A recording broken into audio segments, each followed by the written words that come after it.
والله يدعو إلى دار السلام.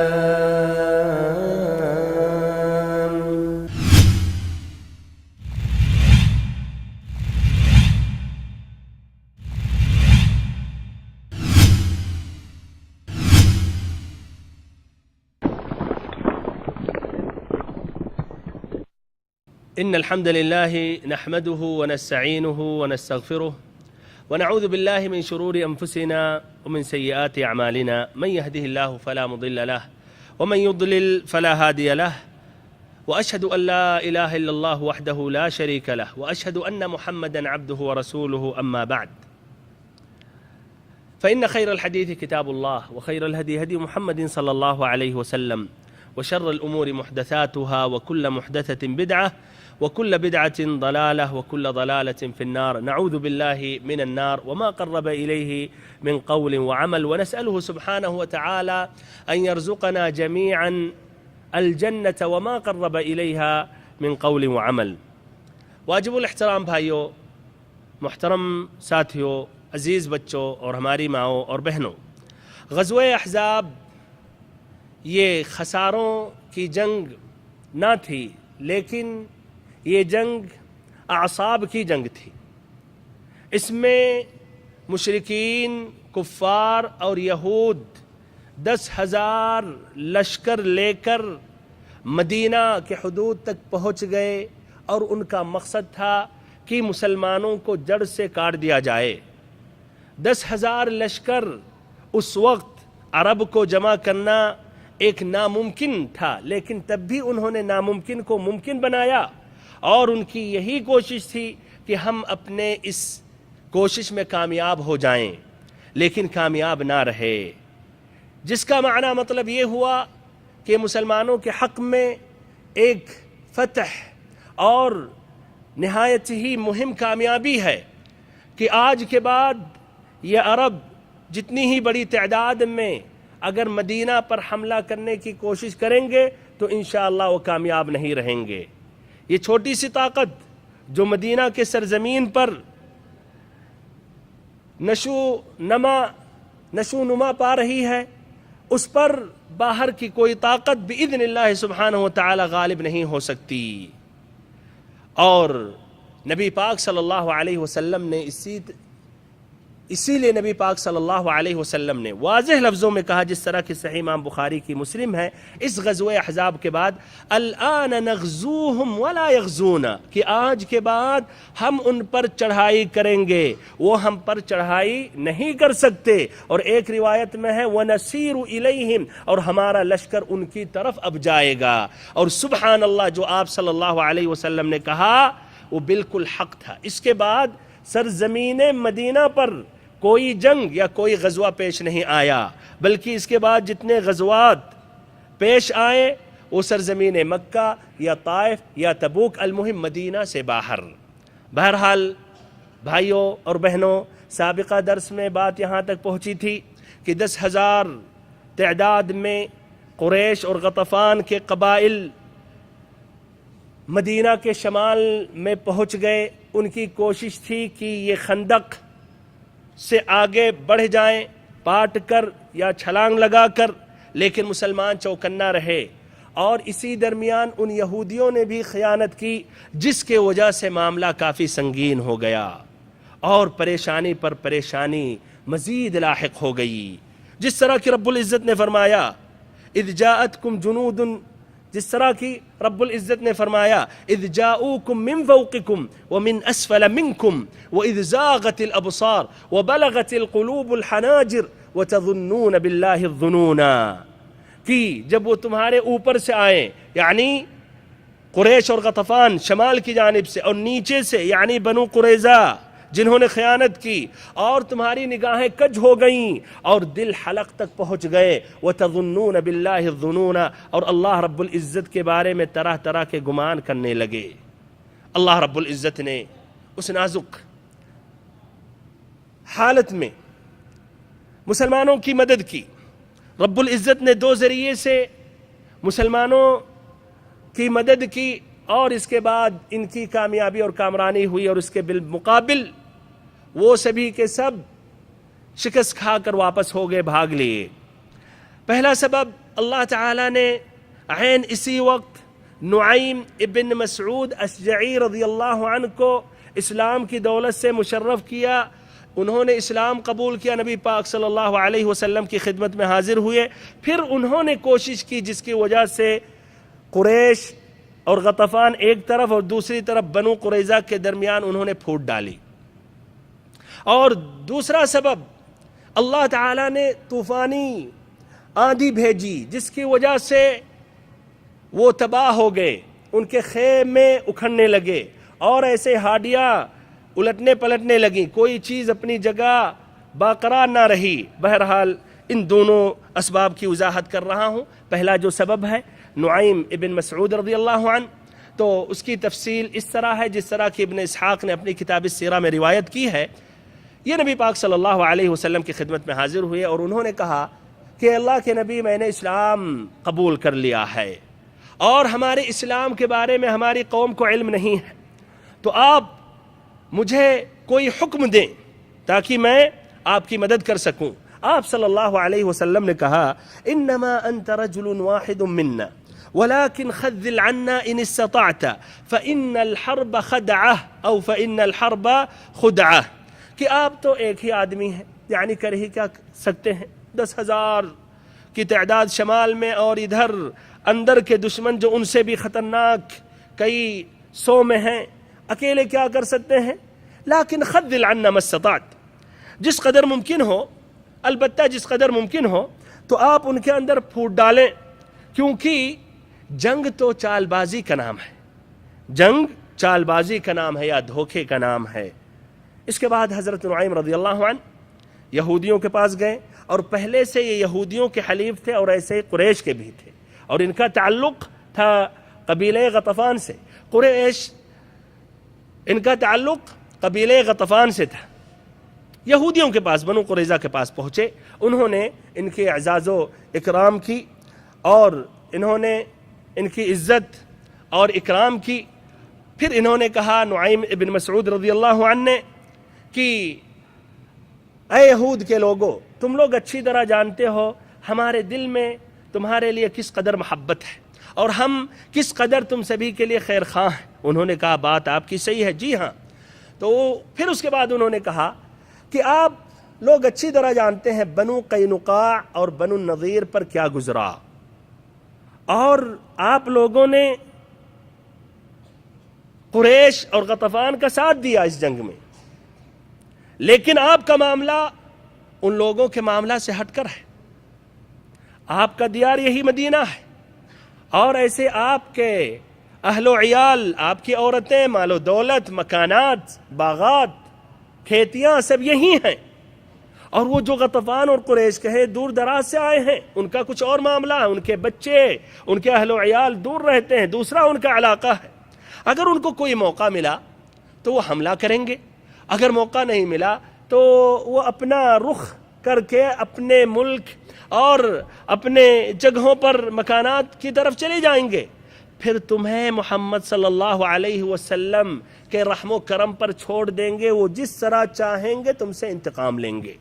انہوں نے جب یہ بات سنی جو شاید پہلے نہیں سوچے تھے، ان کو یہ گھمنڈ اور غرور تھا کہ یہ 10,000 کی جو طاقت آئی ہے بغیر مسلمانوں کا صفایا کر کے واپس نہیں ہوں گے، اور یہی حوئی ابن اخطب نے بھی امید دلائی تھی، جس کی وجہ سے ان کے جو سردار تھے کعب ابن اسد، اسی وجہ سے وہ اس چال میں آ گئے اور عہد شکنی کی۔ تو یہ سننے کے بعد وہ چوک پڑے، بولے اب کیا کیا جا سکتا ہے؟ اب یہ تو بات واقع ہو گئی، ہم لوگ نے بدعہدی کر دی، لیکن اب کیا کریں؟ تو نعیم نے کہا کہ نعیم نے کہا کہ ایسا کرو، تم لوگ قریش اور غطفان سے کچھ لوگوں کو یرغمال کے طور پر رکھ لو، اور ان سے یہ کہو ہم تمہارے ساتھ جنگ میں شریک نہیں رہیں گے یہاں تک کہ تم لوگ مسلمانوں کے خلاف جنگ کر کے اور جس مقصد کے لیے آئے ہو مقصد پورا کر کے جاؤ۔ اگر بیچ میں دھوکہ دیا، ہمارا ساتھ چھوڑ دیا تو ہمارا کہاں ہوگا؟ ہمارا پھر مسئلہ بہت خطرناک ہو جائے گا محمد صلی اللہ علیہ وسلم اور ان کے ساتھیوں کے ساتھ. اسی لیے کچھ لوگوں کو بطور یرغمال دیجئے جو ہم رکھے رہیں اور ہم اس طرح مطمئن رہیں کہ آپ ہمیں بیچ راستے میں چھوڑ کر نہیں جائیں گے. انہوں نے کہا یہ بات بہت اچھی ہے اور آپ کی رائے بہت ہی سچی ہے. اور اس کے بعد نعیم وہاں سے اٹھے اور قریش کے پاس گئے. انہوں نے بھی ان کی اعزاز و اکرام کی, انہوں نے بھی ان کی عزت و اکرام کی, اور اس کے بعد انہوں نے کہا کہ اے قریش کے لوگوں, جس قدر ہمارے دل میں آپ کے لیے محبت ہے اور خیر خواہی ہے وہ آپ اچھی طرح جانتے ہیں. انہوں نے کہا جی ہاں. کہا ایک بات میں کرنا چاہتا ہوں لیکن اس کو آپ چھپا کر رکھیں. انہوں نے کہا میں ضرور, یا ہم لوگ ضرور ایسا ہی کریں گے. پھر اس کے بعد انہوں نے کہا کہ بنو قریظہ نے جو عہد شکنی کی نبی صلی اللہ علیہ وسلم کے ساتھ, اس پر یہ سخت نادم ہو چکے ہیں اور وہ کافی ڈرے ہوئے ہیں, گھبرائے ہوئے ہیں کہ آپ لوگ اگر چھوڑ کر چلے جائیں گے تو یہ محمد صلی اللہ علیہ وسلم کے رحم و کرم پر آ جائیں گے اور جس طرح چاہیں گے محمد صلی اللہ علیہ وسلم ان سے انتقام لیں گے. اسی لیے انہوں نے مراسلت کی محمد صلی اللہ علیہ وسلم سے اور انہوں نے ندامت ظاہر کی, اور وہ کچھ آپ لوگوں کے افراد, کچھ لوگوں کو اپنے پاس یرغمال کے طور پر رکھیں گے اور ان کو محمد صلی اللہ علیہ وسلم کے حوالے کر دیں گے تاکہ اپنا معاملہ محمد صلی اللہ علیہ وسلم کے ساتھ استوار کر لیں گے, صحیح کر لیں گے. اور اس طرح محمد صلی اللہ علیہ وسلم بھی راضی ہو گئے ہیں. تو خبردار, اگر انہوں نے کچھ آدمیوں کو مانگا یرغمال کے طور پر تو دینا نہیں, اس لیے کہ وہ محمد صلی اللہ علیہ وسلم کے حوالے کر دیں گے, وہ قتل کر دیں گے تاکہ وہ محمد صلی اللہ علیہ وسلم بنو قریظہ سے راضی ہو جائیں ان کی اس عہد شکنی پر. تو انہوں نے کہا آپ نے بہت اچھی بات کہی. اس کے بعد غطفان کے پاس پہنچے, ان کے سامنے بھی یہی بات کہی, ان کے بھی کان کھڑے ہو گئے. بہرحال ابو سفیان نے ایک وفد بھیجا اور بنو قریظہ سے کہا کہ کل جنگ کے لیے تیار ہو جاؤ, کل ہمارے ساتھ تمہیں جنگ لڑنی ہوگی. تو انہوں نے کہا کہ ایک تو کل سنیچر کا دن ہے اور سنیچر کا دن ہم پر حرام ہے کہ ہم اس میں کوئی کام کریں, اور یہی اللہ کے حدود کے تجاوز کی وجہ سے ہم پر عذاب اور لعنتیں برسی ہیں, اسی لیے ہم کل سنیچر کے دن تو ہم جنگ نہیں لڑ سکتے. پھر دوسری بات یہ ہے کہ آپ لوگ کچھ آدمیوں کو ہمارے حوالے کریں یرغمال کے طور پر تاکہ ہم مطمئن ہو جائیں کہ آپ ہمارے ساتھ رہیں گے اور جب مسلمانوں کے خلاف لڑ لیں گے تبھی واپس ہوں گے. اس پر قریش کے لوگوں نے, غطفان کے لوگوں نے کہا نعیم نے واللہ سچ کہا تھا, نعیم نے سچ کہا تھا, کچھ آدمیوں کو مانگ رہے ہیں. تو اس پر انہوں نے رفض کیا کہ ہم کوئی آدمی نہیں دیں گے, اور پھر تاکید انہوں نے کی کہ کل تمہیں شریک ہونا ہوگا ہمارے ساتھ جنگ میں. اس پر یہودیوں نے کہا واللہ نعیم نے سچ کہا. اس کی وجہ سے یہ دونوں فریقین کے حوصلے ٹوٹ گئے اور ان میں پھوٹ پڑ گئی اور شبہات پیدا ہو گئے. اس طرح بھائیوں ایک جیت تھی مسلمانوں کی کہ بنو قریظہ جو ساتھ دینے والے تھے یہ متنفر ہو گئے, شبہات پیدا ہو گئے اور وہ سمجھیے انہوں نے اس طرح ساتھ دینا چھوڑ دیا. دوسری وجہ یا دوسرا سبب جو اللہ رب العزت نے نبی پاک صلی اللہ علیہ وسلم کی دعا قبول کی, مسلمانوں کی دعا قبول کی, اور آپ صلی اللہ علیہ وسلم کا یہ طریقہ رہا ہے کہ خاصتاً جنگ کے میدان میں اللہ تعالیٰ سے الحاح اور نہایت ہی خشوع و خضوع کے ساتھ اللہ تعالیٰ سے دعا کرتے تھے کہ اللہ رب العزت مسلمانوں کی مدد اور مسلمانوں کی نصرت کرے. تو اس غزوے میں بھی جس طرح کی مسند امام احمد کی روایت ہے, آپ صلی اللہ علیہ وسلم یہ دعا مانگ رہے تھے اللہم استر عوراتنا وآمن روعاتنا, اے اللہ ہماری پردہ پوشی فرما اور ہمیں خطرات سے مأمون کر دے. ایسے ہی صحیح امام بخاری کی روایت ہے, آپ صلی اللہ علیہ وسلم دعا مانگ رہے تھے, فرما رہے تھے اللہم منزل الکتاب سریع الحساب اہزم الاحزاب اللہم اہزمہم وزلزلہم. اے اللہ کتاب اتارنے والا, اے اللہ کتاب اتارنے والے اور جلد حساب لینے والے, ان لشکروں کو شکست دے دے, اے اللہ انہیں شکست دے دے اور جھنجھوڑ کر رکھ دے. اللہ تعالیٰ نے دعا قبول کی اور مشرکین پر تیز و تند ہوائیں اور فرشتوں کا لشکر بھیج دیا. ایک شدید تیز ہوا, آندھی, طوفانی آندھی آئی اور اللہ تعالیٰ نے فرشتوں کو بھی بھیجا جس کی وجہ سے ان کے اندر تباہی مچ گئی، ان کے خیمے اکھڑنے لگے، ہاڈیاں کھانے کے لیے جو رکھ رہے تھے بنا رہے تھے وہ بھی الٹنے پلٹنے لگی، کوئی بھی چیز اپنی جگہ صحیح سلامت نہ رہی، اور ان کے دلوں پر رعب طاری ہو گیا، اور اس طرح وہ خوف زدہ ہو گئے۔ رب العزت نے قرآن مجید میں فرمایا یا ایہا الذین آمنوا اذکروا نعمت اللہ علیکم اذ جاءتکم جنود فأرسلنا علیہم ریحا وجنودا لم تروها وكان الله بما تعملون بصيرا۔ یا ایہا الذین آمنوا، اے ایمان لانے والو، اذکروا نعمت اللہ علیکم، اللہ تعالیٰ کی اس نعمت کو، اس احسان کو یاد کرو جب وہ لشکر آئے، اذ جاءتکم جنود، وہ لشکر آئے، فارسلنا علیہم ریحا، تو ہم نے ان پر آندھی اور ہوائیں بھیج دیں، وجنودا لم تروها، اور ایسے لشکر کو ہم نے بھیجا جو فرشتوں کی لشکر تھی جس کو تم نے آنکھوں سے تو نہیں دیکھا، وکان اللہ بما تعملون بصیرا، جو کچھ تم کر رہے تھے اللہ تعالی دیکھ رہا تھا۔ اس کے بعد انہوں نے یہی بہتر سمجھا کہ ہم یہ میدان کو چھوڑ کر اپنے اپنے علاقے کا رخ کریں اور واپس ہو جائیں۔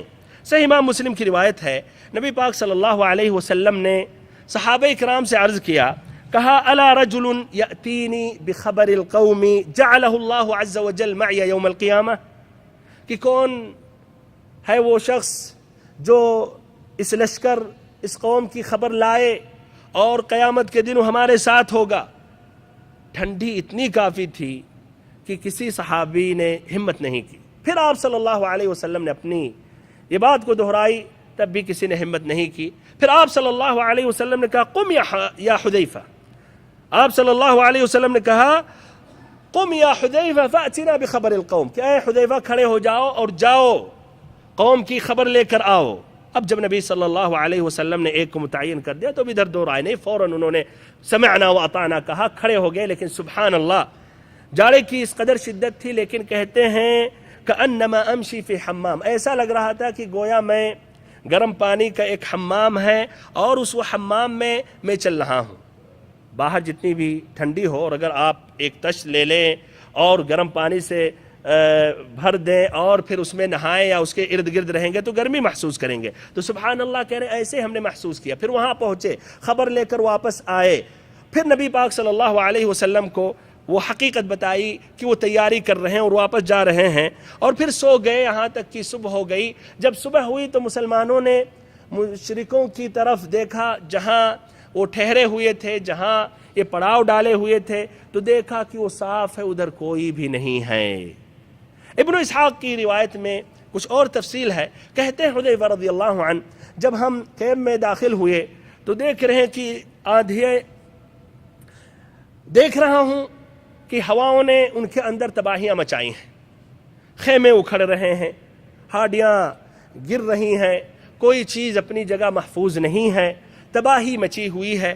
تو دیکھا کہ ابو سفیان نے کہا کہ اے قریش کے لوگوں، ہر کوئی تم میں سے اپنے ارد گرد دیکھ لے۔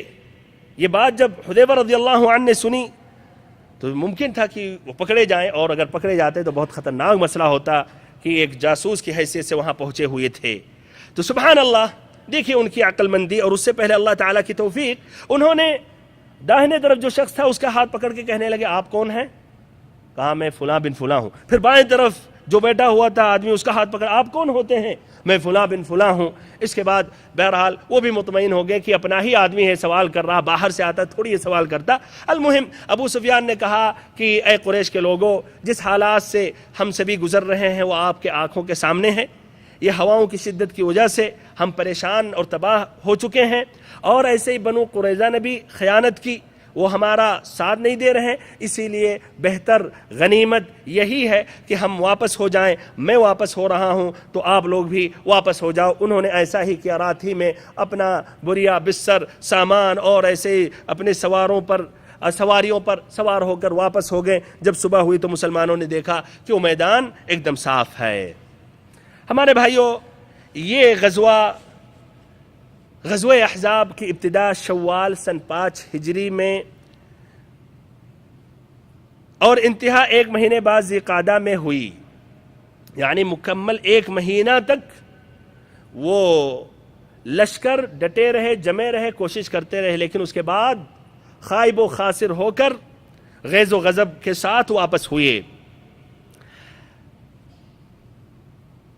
یہ سب سے بڑی کوشش تھی کافروں اور مشرکوں کی مسلمانوں کے خلاف، لیکن اللہ تعالیٰ نے انہیں نامراد کیا، ان کے حوصلے ٹوٹ گئے.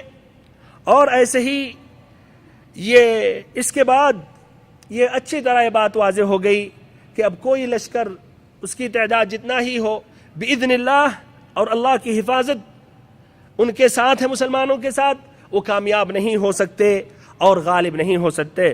بہرحال جس طرح کی ابھی ہم نے مقدمہ میں کہا تھا کہ آپ صلی اللہ علیہ وسلم نے اس غزوے کے بعد کہا الآن نغزوہم ولا یغزونا نحن نسیر الیہم، اب ہم ان پر چڑھائی کریں گے، وہ ہم پر چڑھائی نہ کریں گے، اب ہمارا لشکر ان کی طرف جائے گا. اور سبحان اللہ یہ بات حقیقت ثابت ہوئی. اس کے بعد کوئی لشکر مدینہ کا رخ نہیں کیا، نہ مدینہ پر اس نے حملہ کیا. اور اس کے بعد ایک نیا مرحلہ شروع ہوا عہد مدنی میں، نبی پاک صلی اللہ علیہ وسلم کی مدینہ کی زندگی میں.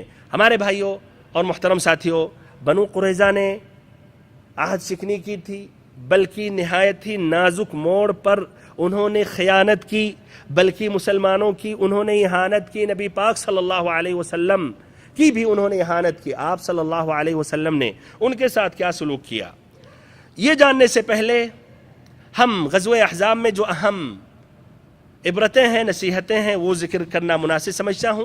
پہلا فائدہ، پہلا سبق یہ ہے کہ یہود جو مال و دولت کے پجاری ہیں، مال و دولت کی عبادت کرنے والے ہیں، اسلام کے خلاف مسلمانوں کے ساتھ جنگ کے وقت وہ نہایت ہی سخاوت اور فیاضی کا مظاہرہ کرتے ہیں. غطفان کو مسلمانوں کے خلاف ابھارنے کے لیے انہوں نے اس بات پر مصالحت کی تھی کہ خیبر کا آدھا پھل ان کو دیں گے.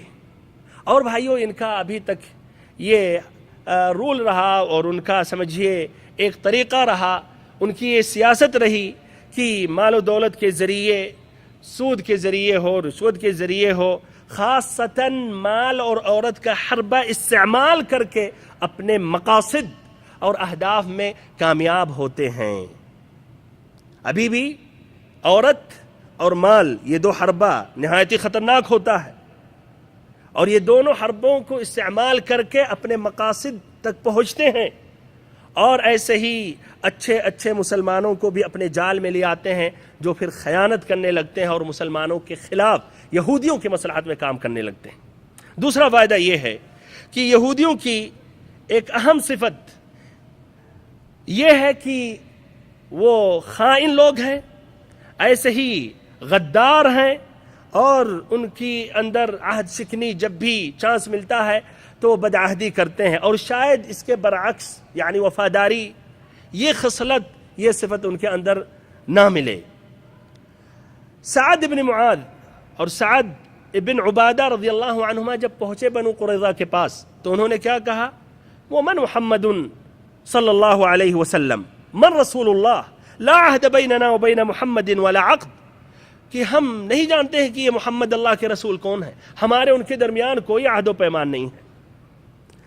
تیسرا فائدہ، اجتماعی طاقت میں نشاط و چستی، خیر و برکت پایا جاتا ہے. جس طرح کہ صحابہ کرام جب مل جل کر انہوں نے خندق کھودا، جس کی مسافت یا طول 1 میل سے زائد تقریباً 3 کلومیٹر تھا، اور اس کی گہرائی 7 سے 10 ہاتھ تک، تقریباً 3-4 میٹر، اور ایسے ہی اس کی چوڑائی بھی تقریباً 6-7 ہاتھ. اتنی محنت انہوں نے کی، اور وہ بھی جاڑے کی شدت برداشت کرتے ہوئے، بھوک کی شدت برداشت کرتے ہوئے. تو ایک اہم جو اس میں سبق ہے کہ اجتماعی طور پر کام کرنے سے یہ برکت حاصل ہوتی ہے اور مسلمان اپنے مقصد میں کامیاب ہو جاتے ہیں۔ ایسے ہر میدان میں، دنیاوی مسئلہ ہو، دینی مسئلہ ہو، دعوت کا پروگرام ہو، جہاں کافی ساتھی ہوتے ہیں جو تعاون کرتے ہیں تو بہت آسانی سے یہ دعوت کا پروگرام منعقد ہو جاتا ہے، بلکہ دعوت میں کامیاب ہوتے ہیں اور زیادہ سے زیادہ لوگ مستفید ہوتے ہیں۔ اور جہاں انانیت، تنہائی، ہر کوئی اپنا ہی کرنا چاہتا ہے، اپنا ہی امام بننا چاہتا ہے، اپنا ہی وہ رہبر قدوہ بننا چاہتا ہے، تو وہاں بھائیوں اپنے مقصد میں کامیاب نہیں ہوتے ہیں، اور اگر کامیاب بھی ہوتے ہیں تو نہایت ہی محدود شکل میں۔ چوتھا فائدہ، صحابہ کرام نے بھوک کی شدت برداشت کی اور ہر کوئی اپنے پیٹ پر ایک ایک پتھر باندھے ہوئے تھے، تو اللہ رب العزت نے ان کو ان کے آنکھوں کے سامنے برکتیں دکھائیں، جس طرح کہ جابر ابن عبداللہ رضی اللہ عنہما کا واقعہ، اور ایسے ہی النعمان ابن بشیر رضی اللہ عنہما کی بہن کا واقعہ۔ اور یہ برکت جو ہے وہ حق ہے، اللہ تعالی برکتیں عطا کرتا ہے جس کو چاہتا ہے، اور اس میں بے شمار حدیثیں ہیں۔ علی سبیل المثال ابو ہریرہ رضی اللہ عنہ کی ایک حدیث ہے جس کی روایت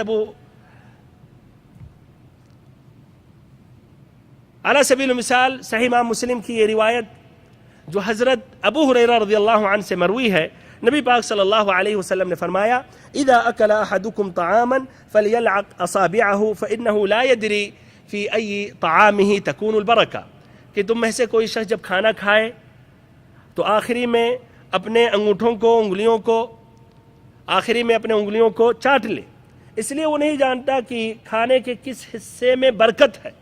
تو یہ بھائیو برکت یہ حق ہے، اور ایسے ہی صالحین، اللہ تعالیٰ کے متقی پرہیزگار بندوں نے مشاہدہ کیا، وقت میں یا مال میں یا کھانے میں یا عمر میں۔ اللہ تعالیٰ سے ہم دعا کرتے ہیں کہ اللہ تعالیٰ بھی ہمارے عمر میں، ہماری زندگی میں، ہماری صحت میں، ہمارے مال و دولت میں، ہمارے اہل و عیال میں برکت عطا کرے، آمین ثم آمین۔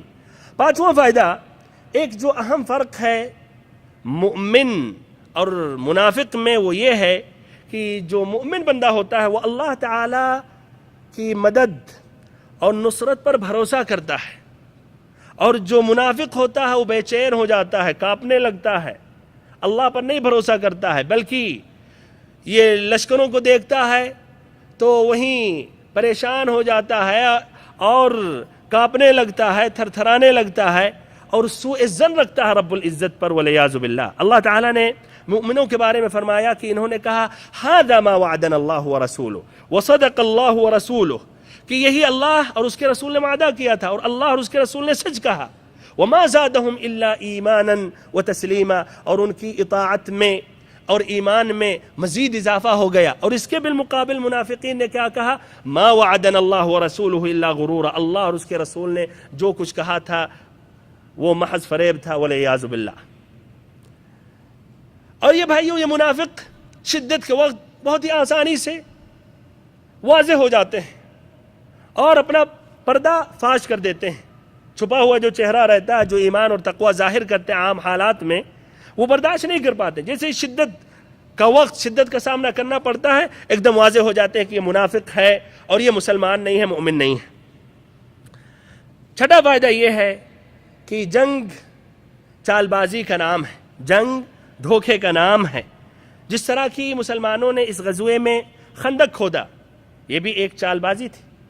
جس طرح کی سلمان الفارسی نے، اور یہ سلمان الفارسی نے مشورہ دیا تھا اور انہوں نے یہ کہا: یا رسول اللہ انا کننا بارض فارس اذا حوصرنا خندقنا علینا، کہ اے اللہ کے نبی، جب ہم فارس میں رہتے تھے اور کوئی قوم ہمارا محاصرہ کرتا تھا تو ہم لوگ خندق کھود لیتے تھے اپنے آپ کو محفوظ کرنے کے لیے، بچانے کے لیے۔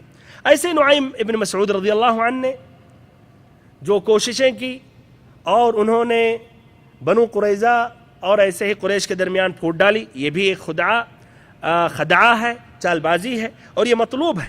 اور یہ جملہ الحرب خدعہ یا الحرب خدعہ یہ نبی پاک صلی اللہ علیہ وسلم سے ثابت ہے، یہ صحیح امام بخاری اور مسلم کی روایت ہے. لیکن قصہ نعیم ابن مسعود رضی اللہ عنہ کا جو پورا قصہ ہے یہ ابن اسحاق نے روایت کی ہے.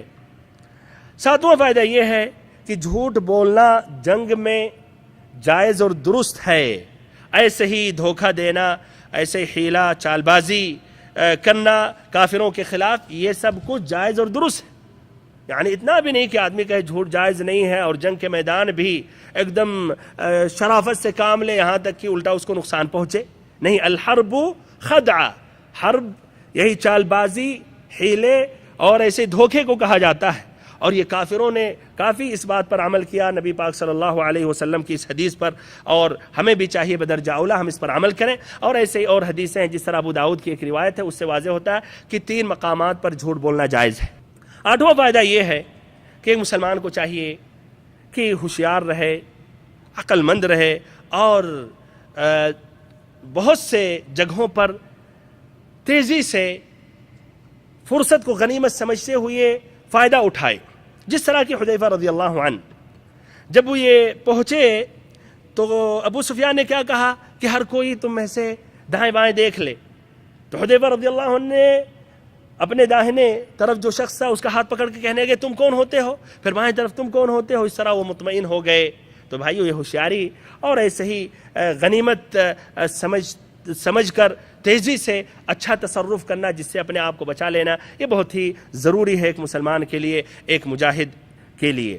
9واں فائدہ یہ ہے کہ دوسری قوموں سے، چاہے وہ کفار ہوں، مشرک ہوں، ان کے تجارب، علوم و معارف حاصل کرنا یہ درست اور جائز ہے. جس طرح کہ مسلمانوں نے یہ خندق کھودنا، یہ کہاں سے انہوں نے یہ خندق کھودا؟ یہ جب سلمان الفارسی رضی اللہ عنہ نے جب ان کو بتایا. 10واں فائدہ مدد اور نصرت یہ اللہ تعالیٰ کے ہاتھ میں ہے. اللہ تعالیٰ کی طرف سے یہ مدد اور نصرت حاصل ہوتی ہے. اللہ تعالیٰ جب اپنے بندوں کو کامیاب کرنا چاہتا ہے تو اپنی لشکروں کو بھیج دیتا ہے اور کافروں کے تحت ان کی زمینوں کو جھجھوڑ دیتا ہے. اور ایسے ہی اللہ تعالیٰ اپنی مخلوقات کو بھی مسلمانوں کے لیے مسخر کر دیتا ہے. جس طرح کی اس غزوے میں آندھی کے ذریعے اللہ تعالیٰ نے مسلمانوں کی مدد اور نصرت کی. تو آندھی بھی اللہ تعالیٰ کی ایک لشکر ہے. ایسے اس کے علاوہ بھی اور لشکر ہیں. وَمَا يَعْلَمُ جُنُودَ رَبِّكَ إِلَّا هُوَ، اللہ تعالیٰ کے جو لشکر ہیں اللہ تعالیٰ کے سوا کوئی نہیں جانتا. آخری فائدہ، 11واں فائدہ یہ ہے، آپ صلی اللہ علیہ وسلم نے اس غزوے کے بعد کہا الآن نغزوہم ولا یغزون، آج کے بعد الآن نغزوہم ولا یغزون، آج کے بعد ہم ان پر چڑھائی کریں گے، وہ ہم پر چڑھائی نہیں کر سکتے. ابن حجر رحمہ اللہ نے کہا فیہ علم من اعلام نبوتہ، کہ اس بات میں، اس جملے میں نبی پاک صلی اللہ علیہ وسلم کی نبوت کی نشانیوں میں سے ایک نشانی ہے. اس لیے کہ اس غزوے کے بعد، یہ غزوہ سن 5 ہجری میں واقع ہوا، دوسرے سال یعنی سن 6 ہجری میں نبی پاک صلی اللہ علیہ وسلم صحابہ کرام کے ساتھ نکلے عمرہ کے لیے، لیکن مشرکوں نے روک دیا اور پھر ادھر مصالحت ہوئی. مصالحت کے بعد اس بات پر اتفاق ہوا 10 سال تک اب جنگ لڑائی نہیں ہوگی مسلمان اور کافروں کے درمیان، یہاں تک کہ انہوں نے عہد شکنی کی، جس کے وجہ سے فتح مکہ کا واقعہ پیش آیا. آپ صلی اللہ علیہ وسلم 10,000 لشکر کے ساتھ مکہ میں داخل ہوئے، مقابلہ کر نہ سکے. اللہ تعالیٰ سے ہم دعا کرتے ہیں کہ ان باتوں پر عمل کرنے کی توفیق دے، اس میں جو عبرتیں ہیں، نصیحتیں ہیں، مکمل طور پر فائدہ اٹھانے کی توفیق دے. اب اس کے بعد غزوہ بنو قریظہ کا ذکر کر رہا ہوں. یہ غزوے کا سبب واضح ہے. غزوہ احزاب میں انہوں نے خیانت کی، عہد شکنی کی، اور وہ بھی نہایت ہی خطرناک مرحلے سے مسلمان گزر رہے تھے. اور اگر اللہ رب العزت کا رحم و کرم نہ ہوتا، اگر اللہ رب العزت کی مدد نہ ہوتی تو شاید مسلمانوں کا صفایہ ہو جاتا. ذرا بھی مسلمان شمال کے جانب پر ڈھیلے پڑتے تو 10,000 لشکر وہ خندق کو پاٹ کر ادھر آ جاتی، اور یہ جنوب سے پیچھے سے یہ یہودی بھی حملہ کر دیتے. اس طرح مسلمانوں کو چکی کے درمیان پیس دیتے. تو خیانت یہ بھائیوں معمولی خیانت نہیں تھی. بنو قینقاع بنو نذیر کی خیانت سے بڑھ کر یہ خطرناک خیانت تھی، اسی لیے یہ سزا بھی نہایت ہی خطرناک تھی جس طرح کی آپ سنیں گے. یہ غزوہ کب واقع ہوا؟ غزوہ احزاب کے بعد ہی فوراً. ابتدا ہوئی ذی قعدہ میں اور انتہا ہوئی ذی حجہ میں. آپ صلی اللہ علیہ وسلم جس دن غزوہ احزاب سے واپس ہوئے، ظہر کا وقت تھا. ام سلمہ رضی اللہ عنہا کے گھر میں غسل فرما رہے تھے. جبریل امین پہنچے، کہنے لگے کیا آپ نے ہتھیار رکھ دیے؟ حالانکہ فرشتوں نے اب تک اپنا ہتھیار انہوں نے نہیں رکھے، حالانکہ ابھی فرشتوں نے ہتھیار نہیں رکھے. اٹھیے اور اپنے رفقا کے ساتھ بنو قریظہ کے دیار کا رخ کیجئے، ہم آگے چل رہے ہیں، ہم آگے پہنچ رہے ہیں. ان کے قلعوں میں زلزلہ برپا کروں گا اور ان کے دلوں میں رعب اور دہشت ڈالوں گا. یہ کہہ کر حضرت جبریل علیہ السلام فرشتوں کے ساتھ روانہ ہو گئے. آپ صلی اللہ علیہ وسلم نے فوراً حکم دیا، کہا کہ من کان سامعا مطیعا فلا یصلین العصر الا فی بنی قریظہ او الا ببنی قریظہ. جو شخص سمع و طاعت پر قائم ہے تو وہ عصر کی نماز بنو قریظہ میں جا کر ہی پڑھے. جو شخص سمع و طاعت پر قائم ہے تو وہ عصر کی نماز جا کر بنو قریظہ کے دیار ہی میں پڑھے. اس کے بعد تیزی سے صحابہ کرام نکلنے لگے. بنو قریظہ کے دیار کا رخ انہوں نے کیا. آپ صلی اللہ علیہ وسلم بھی مہاجرین اور انصار کی ایک جماعت کے ساتھ ان کے دیار میں پہنچے اور انا نامی ایک کنویں پر نزول فرمایا. پھر ایسے ہی صحابہ کرام بھی دھیرے دھیرے آہستہ آہستہ پہنچنے لگے، اس لیے کہ آپ صلی اللہ علیہ وسلم نے کہا تھا عصر کی نماز وہیں جا کر پڑھنا. تو کچھ صحابہ کرام نے اس حدیث کے ظاہری الفاظ پر عمل کرتے ہوئے وہ وہاں پہنچنے کے بعد ہی انہوں نے نماز پڑھی، یہاں تک کہ عشاء کی نماز کے بعد انہوں نے عصر کی نماز ادا کی. اور انہوں نے کہا آپ صلی اللہ علیہ وسلم کا یہ حکم ظاہر ہے، واضح ہے کہ وہیں عصر کی نماز پڑھنا، تو چاہے عشاء ہو جائے فجر ہو جائے، المہم ہم وہیں جا کر پڑھیں گے. اور کچھ لوگوں نے کہا کہ نہیں، آپ صلی اللہ علیہ وسلم کا مقصد یہ نہیں تھا کہ وقت چلا جائے، مقصد آپ کا تھا کہ جلد از جلد وہاں پہنچو، تو اسی لیے انہوں نے راستے ہی میں نماز پڑھ لی. بعد میں جب نبی پاک صلی اللہ علیہ وسلم تک یہ بات پہنچی تو آپ صلی اللہ علیہ وسلم نے کسی فریق کو برا بھلا نہیں کہا، کسی کو بھی آپ نے ملامت نہ کی، اور کسی کو آپ صلی اللہ علیہ وسلم نے غلط قرار نہیں ٹھہرایا.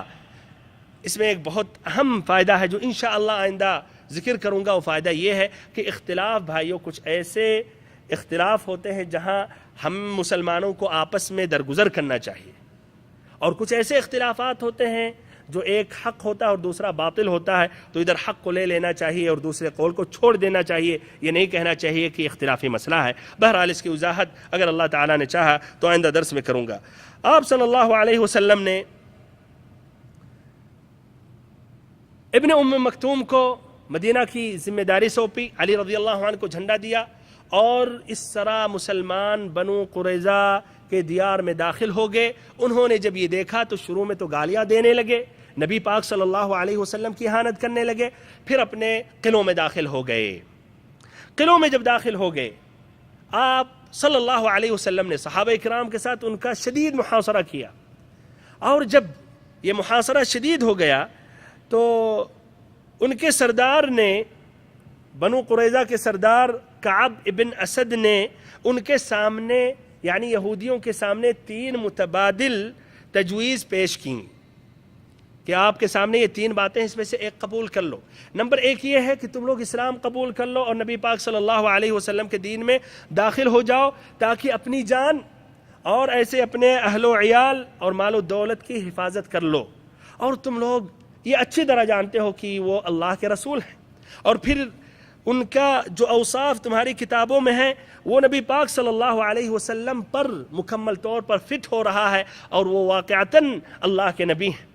اور دوسری تجویز یہ ہے کہ تم لوگ اپنے ہاتھوں سے اپنے اہل و عیال کو، عورتوں کو، بچوں کو قتل کر دو، پھر ایک ساتھ ہو کر مسلمانوں پر ٹوٹ پڑو اور پھر لڑو یہاں تک کہ تمہیں فتح حاصل ہو جائے یا آخری شخص قتل ہو جائے، مر جائے اور وہ اسی راستے میں قتل ہو جائے۔ تیسری تجویز یہ پیش کیا کہ سنیچر کے دن ہم دھوکہ دیتے ہیں اور مسلمانوں پر حملہ کرتے ہیں۔ سنیچر کے دن ان کے لیے حرام ہے، لیکن ہم مخالفت کرتے ہوئے مسلمانوں پر حملہ کرتے ہیں، اس لیے مسلمان مطمئن ہوں گے کہ سنیچر کے دن یہ یہودی تھوڑی جنگ لڑنے کے لیے اتریں گے، تو ہم دھوکہ دے سکتے ہیں۔ بہرحال ان تینوں باتوں میں سے کسی ایک بات پر بھی وہ متفق نہیں ہوئے، انہوں نے قبول نہیں کیا۔ اس طرح ان کے سامنے اس کے علاوہ کوئی اور راستہ نہیں تھا کہ اپنا وہ ہتھیار ڈال کر اپنی قسمت کا فیصلہ نبی پاک صلی اللہ علیہ وسلم کے حوالے چھوڑ دیں۔ لیکن اس سے پہلے انہوں نے کہا اور نبی پاک صلی اللہ علیہ وسلم سے انہوں نے طلب کیا کہ ابو لبابہ جو یہودیوں کے حلیف تھے ان کو آپ بھیج دیں، ہم ان سے مشورہ کرنا چاہتے ہیں۔